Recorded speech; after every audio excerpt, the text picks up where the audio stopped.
fått 14 Spellemann-nummersjoner på 14 plater? Ja. Det er jo teknisk mulig, liksom. Jeg har det så bra. Det er som å sitte rundt bordet med bare gamle venner. Vi vet ikke hvem som skal synge, hva de skal synge.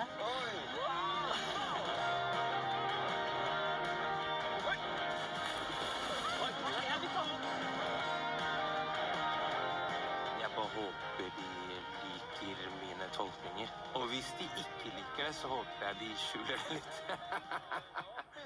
Høyt opp i nord, jeg finner ut Tix på et hotell der han bor. Nei.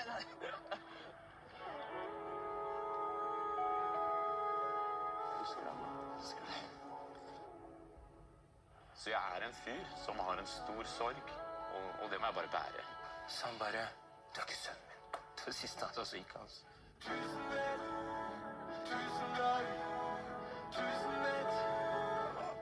Utrolig sterkt. I dag er det Andreas Haukeland som er hedersgjest. Jeg er skikkelig nervøs. May-Britt Andersen skal tolke Tix. Jeg føler på mange måter at jeg har verdens dårligste førsteinntrykk til hele Norge som artist. Jeg tror nesten ingen, og heller ikke meg, vil kunne klare å ødelegge låtene dine, for de er så jævlig bra laget. Fy søren, vi rocker som det er 10 000 mennesker der. Og det var så gøy! Han er ikke noe diva, han, selv om han ser sånn ut, holdt jeg på å si, når han kommer med pelsen sin og alt der. På legevakten så blir jeg fortalt at nå er det nok på tide at nå bør du legges inn.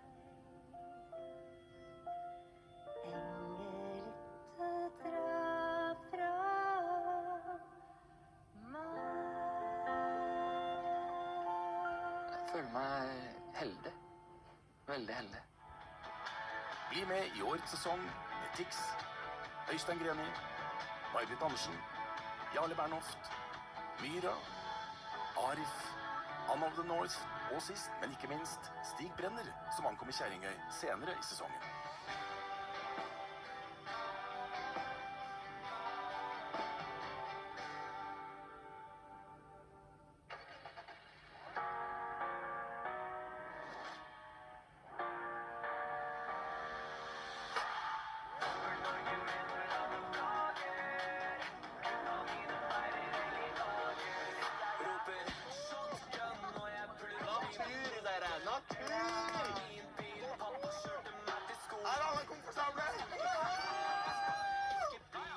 Følelsen jeg har nå er jeg full av undring og usikkerhet og angst. Jeg er veldig spent. Man prøver jo litt grann å play cool, for det er jo mye som skjer på innsiden, holdt jeg på å si. Jeg kjenner ingen av artistene fra før. Nei, her er det en ganske variert bukett. Jeg føler meg litt som ugress.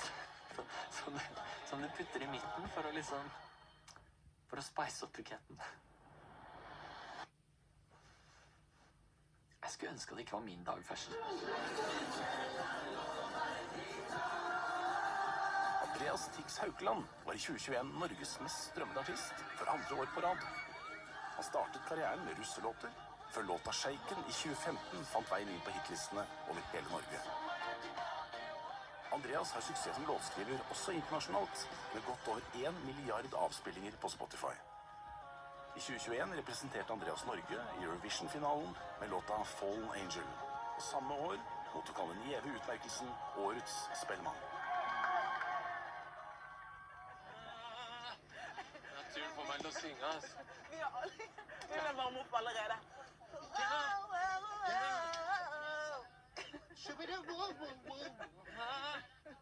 Oh my lord. Jeg har brukt flere måneder på å tenke på at jeg skal være her. Jeg tenker tiden er inne for å prøve ut noe utenfor min komfortzone. Ja, jeg bare håper de liker mine tolkninger. Og hvis de ikke liker det, så håper jeg de skjuler det litt. Hey, yo, the camera's on us. Ja, ok. Hello. Det er jo veldig stort for meg.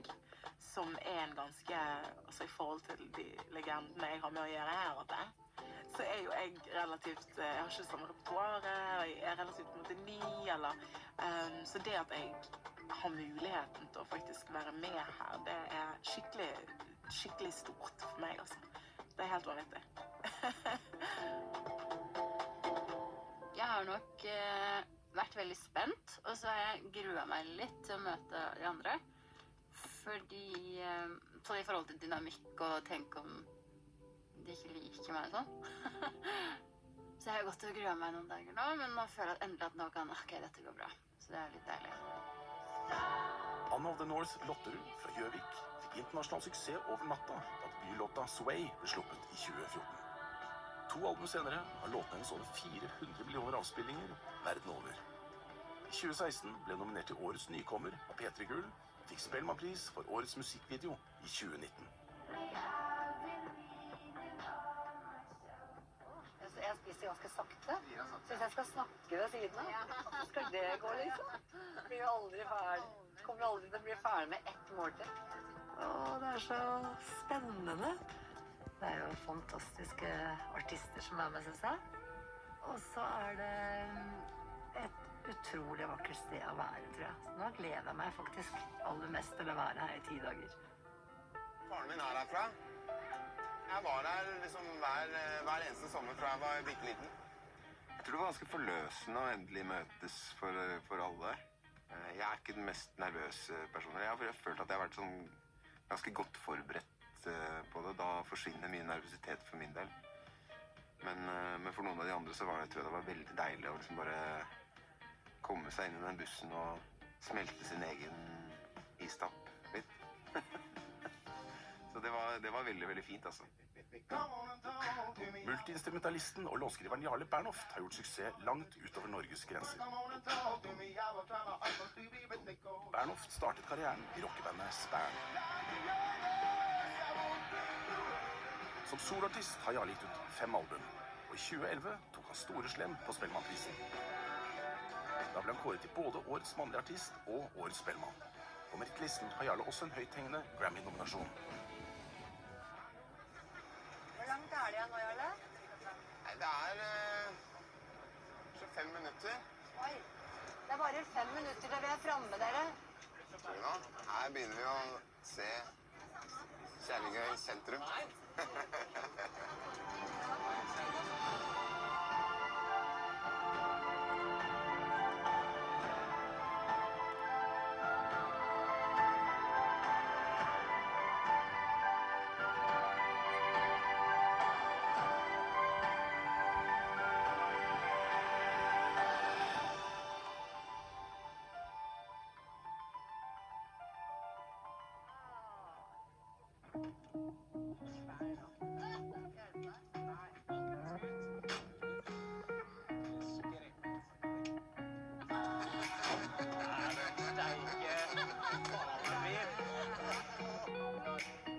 Sammensetningen av gjengen I år, og at det så stor spredning, sjangermessig, personlighetstype, ser jeg på som et stort pluss.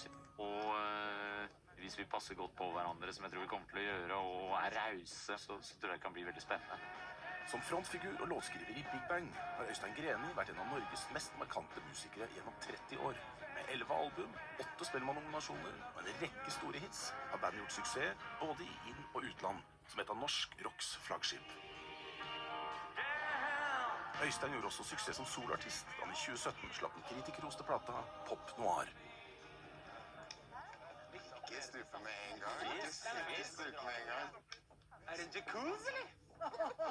Ja, det Det veldig tørt og varmt og tørt. Tenk deg å løpe ut der da, en sånn liten rask dukkert der, og så oppi der etterpå. Ja, for da kommer man løpende opp sånn her. Jeg har jo sett veldig frem til å bare komme opp her egentlig, og se stedet og de nye lokalene. Jeg føler meg liksom veldig litt velsignet da, for å være her.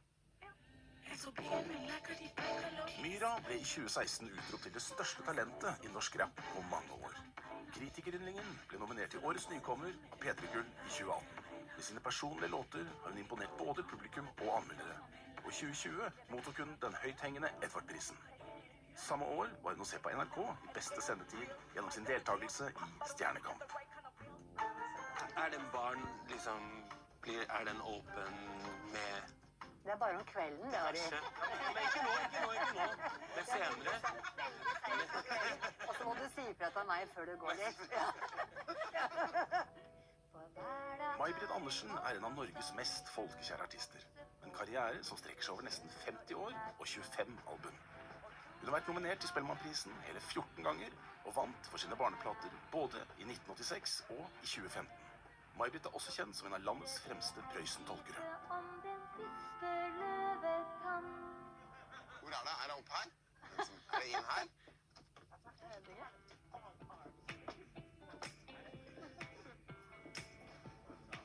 Her meg. Number 6. Full of tricks. Hey. Okay.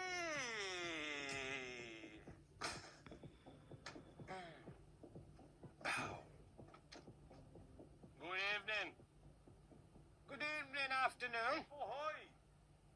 It has come to my attention that you are a close neighbor. Relatively live close by with better proximity. Her holder vi det i grunnen litt sånn nede etter klokken 9. Nei, det her er super nice. Wow. Våkne opp her hver dag. Det er vilt. Dette her er ikke bare Nord-Norge. Dette er jo The Legendary Kjerringøy. Som er litt spesielt. Jeg har aldri vært der før, så it will be nice. Arif er en av Norges mest kritikerroste og populære rappere. I 2013 vant han Urørt-finalen. Arif har gitt ut 4 album og er nominert en rekke ganger til både Spellemann og P3-gull. Arif! I 2015 vant han Spellemannprisen for plata Pie and Asphalt. Tusen takk, Skulerud. Sjekk på badet. Ja, jeg så den. Det er dritfint. Gleder meg. Altså, jeg er glad for at det er Andreas sin dag som kom først, for av alle de flotte låtene som jeg har lært meg og gått inn i, så var faktisk hans låt den jeg liksom først visste bare, ok, jeg må gjøre sånn. Så det har jeg ganske god følelse på. Jeg har ikke sovet på 2 døgn, jeg. Jeg har hatt sommerfugler i magen, men nå er de sommerfuglene blitt til måker. Jeg gruer meg til det her, jeg.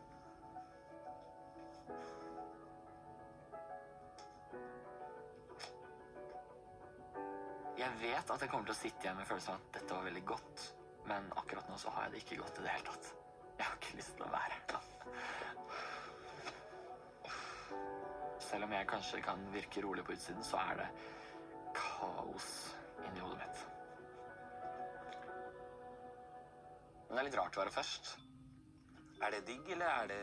Nei, det er bare rart og skummelt, egentlig. Ja. Jeg har liksom ikke... Ja, dere må hjelpe meg litt, gutta. Vi er jo her for å hjelpe. Vi er jo ute i gata. Right on. Andreas er kanskje den av de jeg kjenner minst til musikalsk. Men han var nok den jeg fikk, han som kom inn på radaren min sist. Alt det der med Eurovision og spising av pannebånd og sånne ting, hvor jeg synes han gjorde en veldig fin figur, egentlig. Og selvfølgelig så er vi her for å sette deg i veldig vanskelige situasjoner også, men med kjærlighet. Ja. Jeg er egentlig bare gira på å komme i gang, altså. Blir du med på stranda? Sol i hele Norge, for sommeren er her. Så mange fine damer, og alle vil ha is. Jeg er mer i fryseren, så blir du bare spis. Nå er jeg ikke så veldig komfortabel. Jeg har 1000 tanker som løper i beina på hverandre. Nei, var det fint. Nydelig. Jeg kjenner særlig på det fordi jeg har aldri følt meg som en del av den ordentlige musikkbransjen. Jeg har aldri følt meg innenfor, ikke sant? Jeg har tenkt at alle disse artistene har gått rundt med fordommer mot meg Så fint du har gjort det, Andrea. Ja, jeg har pyntet i hele dag. Ja, jeg ser det. Det er veldig koselig. Og så møter jeg dem nå, og så virker det jo ikke egentlig som om de har det. Wow, wow, wow. Jeg setter bord her før, ass. Ja, dere. Velkommen til bords. Velkommen til min dag. Det bordet her trodde jeg aldri at jeg kom til å sitte ved. Men jeg er veldig glad for at jeg skal sitte her med dere. Skal vi sette oss? Du først. En sånn rekke... Det er rått. Du er førstemann ut. Det synes i hvert fall jeg høres skummelt ut. Hvordan er feelingen? Jeg pleier liksom alltid å... Jeg skal alltid late som jeg ikke er nervøs. Ja, For det er liksom en del av imaget. Men jeg er skikkelig nervøs. det skjønner jeg godt. Jeg føler på mange måter at jeg har kanskje gitt liksom verdens dårligste førsteinntrykk til hele Norge som artist. Men jeg har veldig lyst til å gjøre et veldig godt førsteinntrykk på alle dere. Det har du allerede gjort. Fy faen. Takk til. Første inntrykket mitt, der var det var en sak i en av avisene om at hvor du hadde en av de liksom, største låtene i Norge. Da også. Og så var mange som mente du fortjente å spille på VG-lista, tror jeg. Ja. Og så spilte vi, og så tror jeg du sa at du skulle sitte i en båt og spille låta di høyt eller et eller annet sånt der. Men det var mitt første inntrykk. Jeg bare, hvem er han her? Karrieren min har liksom gått litt, altså 0 til 100 da. Og det er nok i ganske stor grad fordi jeg har følt at jeg har hatt mye å bevise. Og jeg har hatt mange fordommer å motbevise. Og det har vært en ekstremt sterk drivkraft. Fordi det er vel først siste året at jeg har åpnet døren for alle de som ikke var en del av ungdomskulturen og russemiljøet da. Og latt folk bli ordentlig kjent med meg. Og liksom vist det at det finnes en mer menneskelig side bak fasaden. Hvor deilig er det ikke å bare sånn, hey guys. We up in this. Men du går liksom fra en markis i Ørndal som lager russmusikk til en norsk folkehelt. For det er jo på en måte det som har skjedd. Det er utrolig kult. Og det står mye respekt i det. Takk. Det føles på en måte som jeg endelig er i mål, på en måte. Du skal ikke gi deg nå? Nei. Hei dere, det er nå jeg skal... Kjære Andreas. Jeg skal covre. Jeg kaller på deg. Oi, Nå er jeg skikkelig nervøs, men jeg gleder meg også. Og jeg er så jævlig imponert over låtskriverkunsten. Som, jeg mener, hvor solid du har laget låtene, hvor mange catchy partier det er. Og jeg tror nesten ingen, og heller ikke meg, vil kunne klare å ødelegge låtene dine, for de er så jævlig bra laget. Og håper jeg bandet kommer inn og... Ja, fy faen, jeg er nervøs! Men...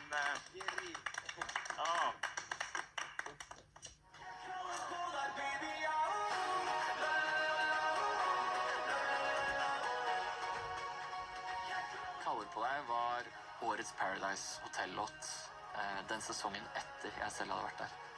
Så da ble jeg invitert med tilbake til Paradise Hotel igjen for å fremføre låten.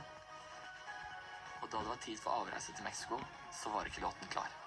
Så den gjorde jeg ferdig på flyet og på stranden i Mexico. Og den ble jo ganske bra.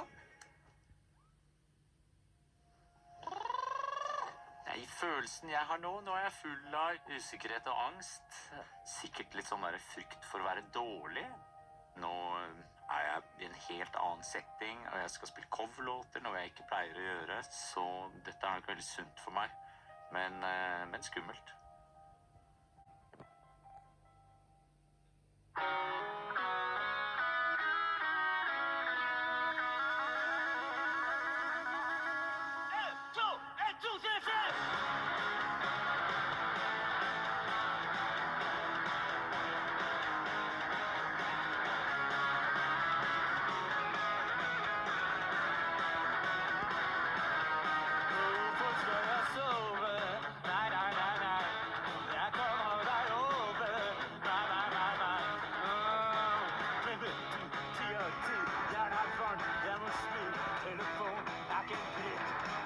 ikke nummeret ditt. Jeg blir for full og plutselig må du gå. Må du gå. Jeg står igjen og vever, hvor er du nå? Hvor er du nå? Når solen har gått ned og funnet deg igjen, vil ha deg med meg hjem. Jeg kaller på deg, baby, er du med? Funnet deg igjen, vil ha deg med meg hjem. Jeg kaller på deg, baby, er du med? Oh, oh, oh, oh, oh. Kaller på deg, baby, er du med? Oh, oh, oh, oh, oh. Hvorfor skal jeg leve? Nei, nei, nei, nei. Hvis ikke du vil sveve. Nei, nei, nei, nei. Du sto der, wow, shit, så på deg. Første blikk, vet at du vil ha prikk. Men du får ikke nummeret mitt. Jeg blir for full, og plutselig må du gå. Må du gå. Jeg står igjen og vever, hvor er du nå? Jeg kaller på deg, baby, er du med? Oh, oh, oh, oh. Jeg kaller på deg, baby, er du med? Oh,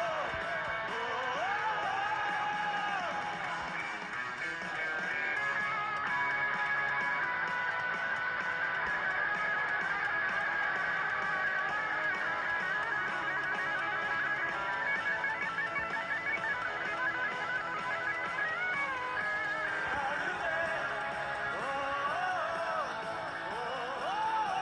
oh, Jeg kaller på deg, baby, er du med?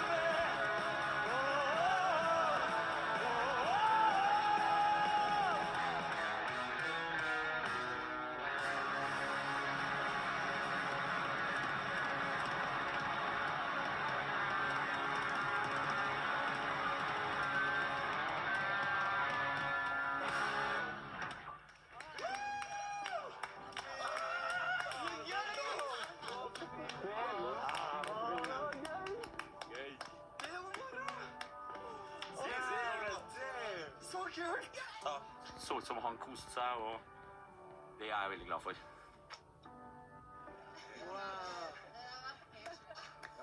Fy søren, så kult. Øystein og jeg og gjengen, vi rocker som det er 10 000 mennesker der.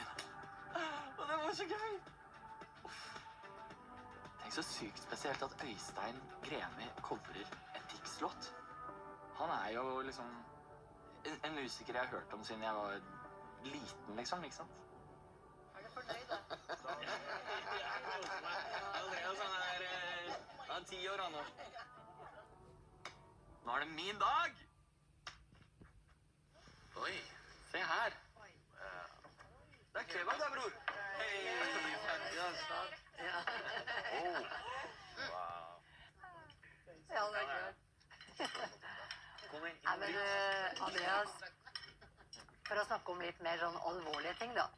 Jeg tenker da liksom med tvangstanker. Har det vært liksom noe som du har slitt med fra du var liten, eller har det kommet liksom etter hvert når du ble eldre?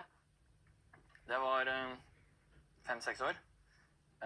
Så fikk jeg høre at fikk jeg vite at jeg hadde Tourettes syndrom.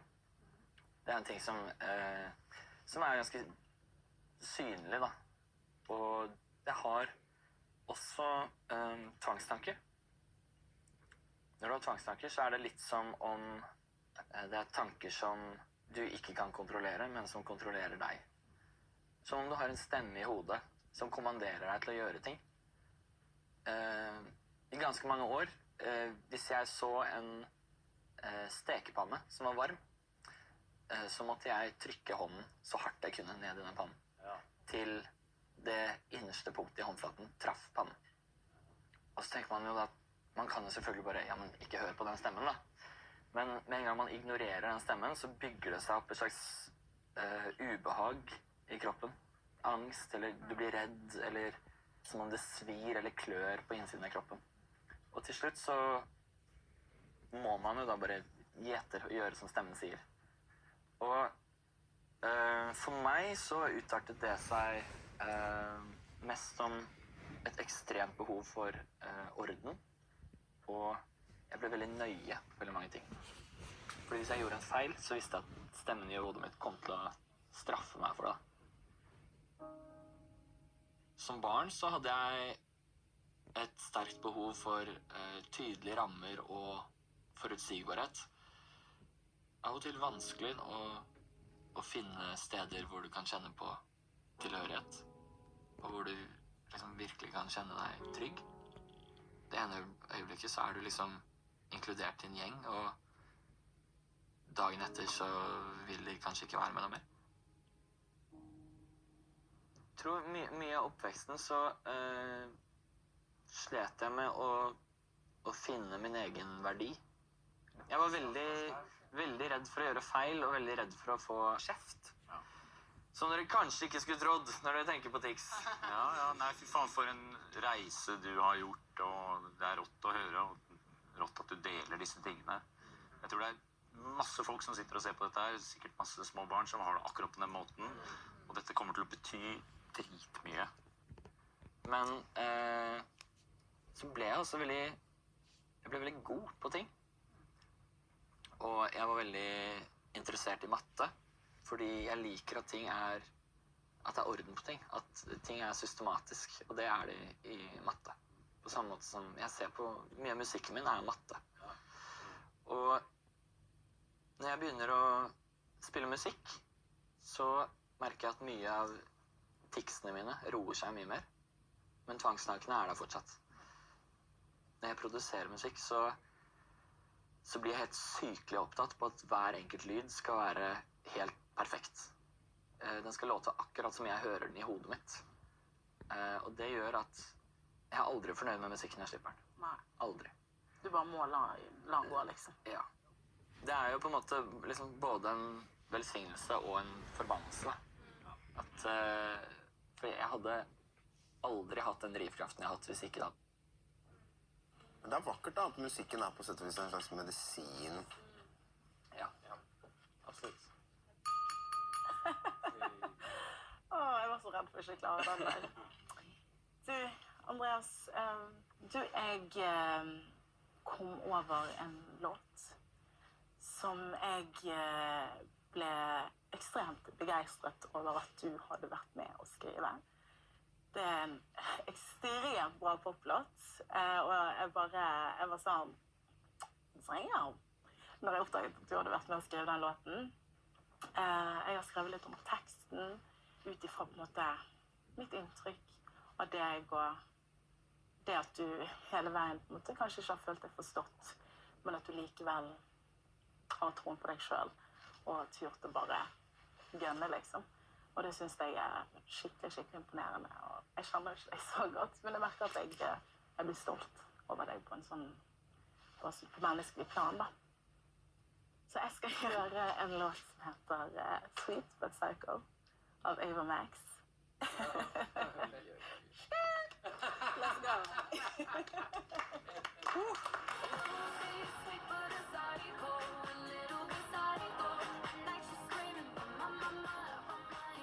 Det har seg sånn der at Tixeren, han har vært ute i det store utlandet og skrevet låter for andre artister også. For noen år siden så ble jeg oppdaget av en amerikaner som var på besøk i Norge. Og så ble jeg fløyet til Los Angeles, og der begynte jeg å skrive låter, og ble signert i et låtskrivingsselskap, sammen med de beste låtskriverne og produsentene i verden. Det spiller ingen rolle hva folk har sagt til meg i Norge om at jeg bare lager russelåter, eller at jeg ikke driver med ordentlig musikk. Jeg har laget en av verdens største låter.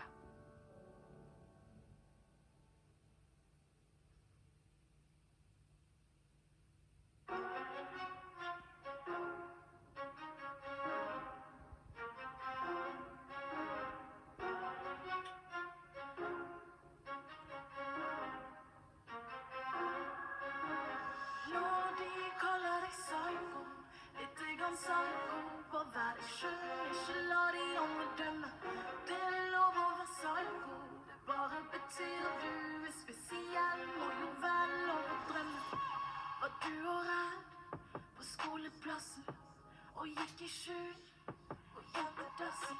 Du var sånn og sånn, det visste alle. De lo hver gang de så deg falle. ikke lov å tro du kunne bli til noe. Nei, nei, du måtte passe inn, fanget i eget skinn. Når de kaller deg psycho, litt grann psycho, bare vær deg selv, ikke la de andre dømme. Det er lov å være psycho, det bare betyr du spesiell, må jo være lov. For nå kan du vel an, du har blitt en sånn, nå kan du fly så langt du bare vil. Det er lov å være psycho, det bare betyr du spesiell. Du søker hjem, den lange veien, det din feil, hele jævla greien. For store tanker, for et lite menneske, som skulle frem og bli en kjempe. Nei, nei, burde vært lov å tro du kunne bli til noe. Nei, nei, trenger ikke passe inn, best i ditt eget skinn. Når de kaller deg psycho, litt grann psycho, bare vær deg selv, ikke la de andre dømme. Det er lov å være psycho, det bare betyr du spesiell, må jo være lov. For nå kan du vel an, du har blitt en sånn, nå kan du fly så langt du bare vil. Det er lov å være psycho, det bare betyr du spesiell.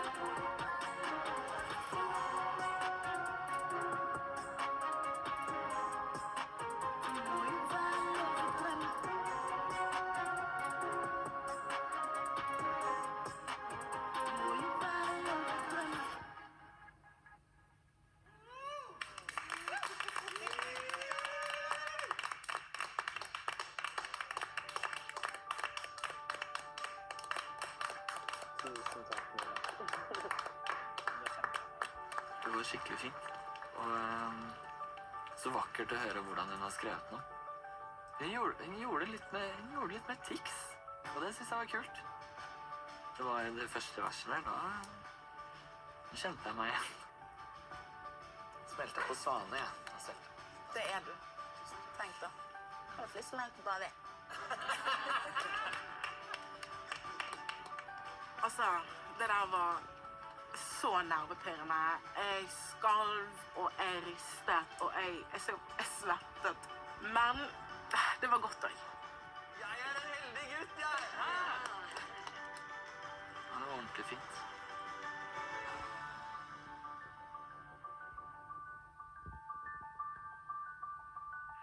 Skål, dere. Skål, folkens. Skål. Klinker av det.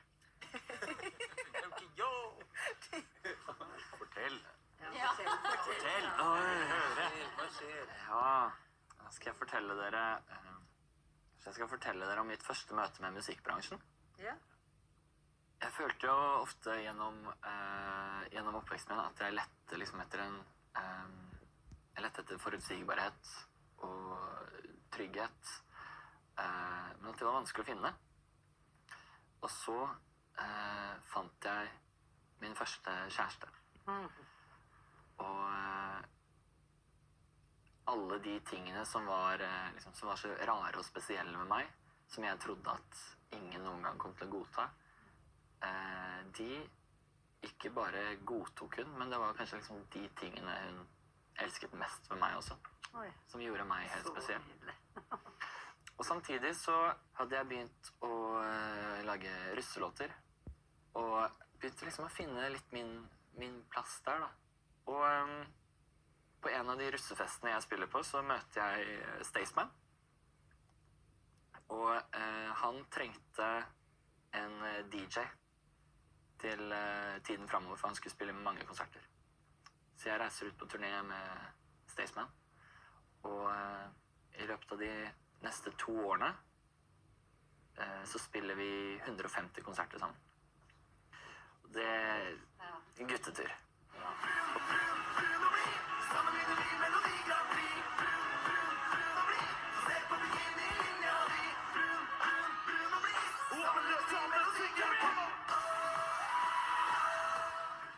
Disse 150 konsertene her skulle jo være det skulle jo vært den beste tiden i mitt liv. Men rett før jeg skal dra, så ble jeg dumpa. Nei. Og det var min første ordentlig store kjærlighet, og min første kjærlighetssorg. For ut av de 150 konsertene så tror jeg kan telle på én hånd hvor mange kvelder jeg ikke gråt meg i søvn. Og når jobben din er å være festen, så er det liksom ikke så mye rom for å sippe. Og løsningen da ble jo å legge vekk Andreas mer og mer. Det var ingen som ville ha han uansett. Og være Tix på heltid. Leve opp til de forventningene som folk hadde hele tiden. Og hva betød det i praksis? Og hvordan er man en best mulig Tix? Da er ting litt mer overfladisk. Det er fokus på festen. Alle de gode stundene. Helst ikke rette så mye fokus på de vonde stundene. I hvert fall ikke på den tiden her.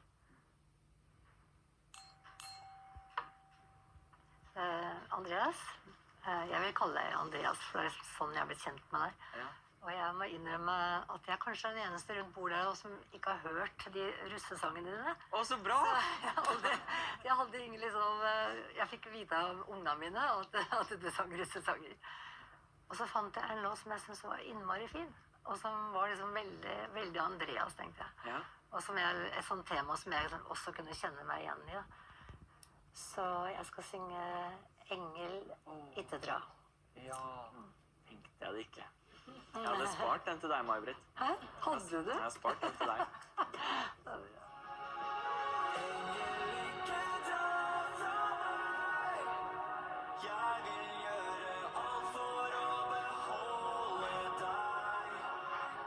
Engel ikke dra er en låt som handler om å miste noe man er glad i, og som ble skrevet etter jeg ble invitert i begravelsen til Aurora, som var stor Tix-fan. Veldig ofte så er det de enkle tekstene som funker veldig bra, fordi du bare sier rett fram det som man egentlig kjenner på, det man tenker. Please, ikke dra fra meg.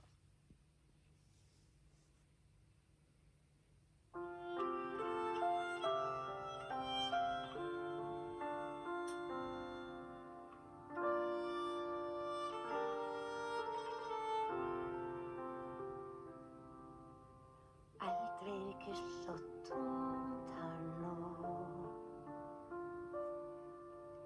Verden er så kald og grå.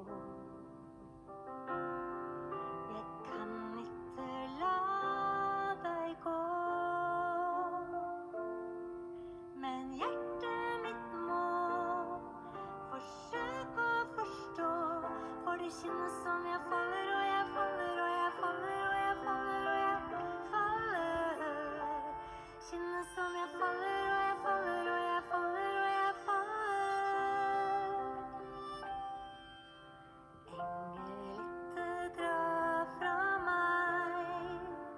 Jeg vil gjøre alt for å beholde deg. For hvem er jeg, hvem er jeg, hvem er jeg uten deg? Engel, ikke dra fra meg. Noen sa at hvis du elsker noen, må du la dem gå. Jeg er sikker på at han som sa det, ikke følte det jeg føler nå. Hvor enn jeg er, tenker jeg du burde vært her. Jeg angrer dagene jeg glemte å sette pris på deg. Så mange ting jeg ikke sa før jeg mistet deg. Ja, livet bare raser forbi. Jeg vet at du har det bedre, men hjertet mitt trenger tid. For jeg faller, og jeg faller, og jeg faller, og jeg faller, og jeg faller. Kjennes som jeg faller, og jeg faller, og jeg faller, og jeg faller. Engel, ikke dra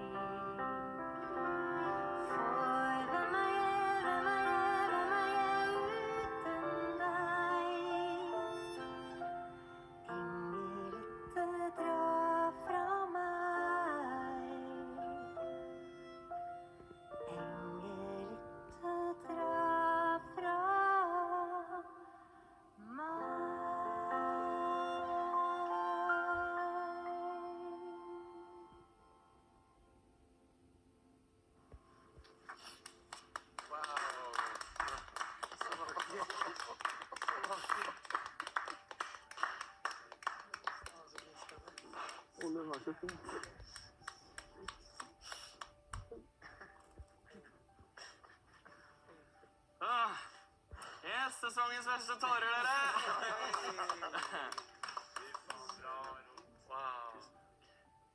May-Britt Andersen, vet du hva? Nå skal du få høre en ting. Hvorfor det der var så spesielt for meg. Jeg vokste opp med May-Britt Andersen-kassett i Nei, bilen gjorde til du? mamma og pappa. Nei, så koselig. Oi. Soundtrack til oppveksten min. Det er bra. Det var veldig koselig å synge for deg. Veldig fin stemning der inne rundt bordet.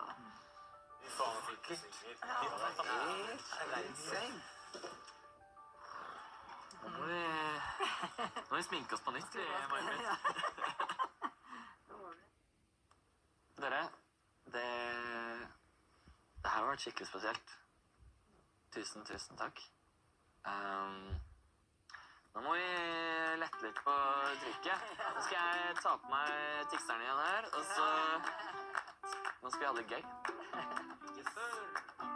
Kom da! Nå er det tåke i hodet. Veldig mange forskjellige inntrykk, og sterke inntrykk. Jeg hadde aldri trodd at disse artistene her kom til å synge mine låter. Aldri. En ny type bekreftelse for meg.